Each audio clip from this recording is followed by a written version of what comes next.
ก็ขอกราบสบายดีและก็สวัสดีพี่น้องปองไปในบรรยากาศงานเศร้า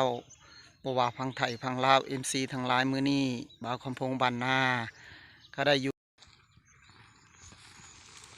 มือนี้ก็มาเก็บมักถั่วทุกคนเก็บมักถั่วก็ได้หลายเติบได้ทุกคนนี่ป้าต้องมาเบิ่งดูนี่หลายมือนี้ฮะนี่เก็บใส่กระสอบก่อนมือนี้ผมแม่นเมื่อขายเมื่อกินทุกคนปลูกกินเมื่อยายผียายน้อง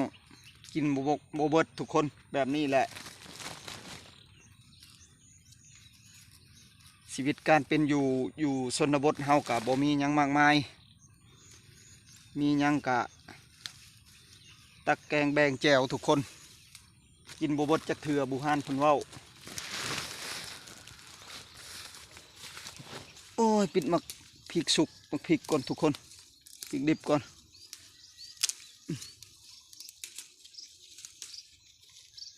พริกก่อนพริกก่อน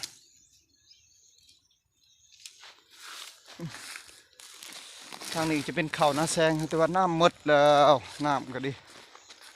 บริกินหนึ่งแล้วเขาปีนี้เบิ่งหมักซาลีก่อนปิดหมักซาลีก่อนทุกคนต้องไปปะเมียนปิดหมักซาลีมาเด้อปิดหมักซาลีมือนี้ฮะ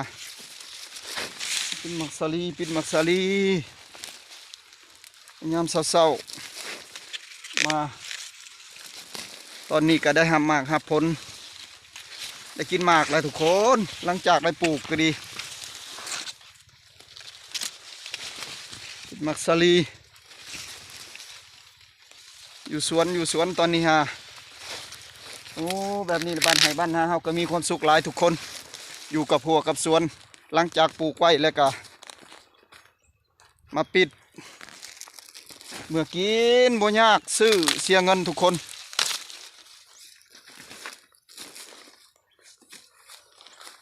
อาชีพหลักๆบ้านไห้บ้านนาเฮาก็เลี้ยงสัตว์ปลูกผักทุกคนเฮ็ดไห้เฮ็ดนา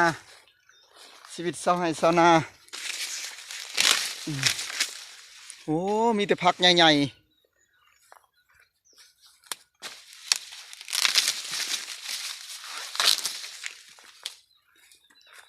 ได้หลายเติบเลยทุกคนตอนนี้ก็ดีพาทุกคนมาเบิ่งนำกันมาปลูกหลังจากเก็บมักซาลีเก็บมักถั่วแต่เช้ามื้อนี้ฮะก็มื้อนี้ก็ได้หลายเติบทุกคนมาเบิ่งในกระสอบนี่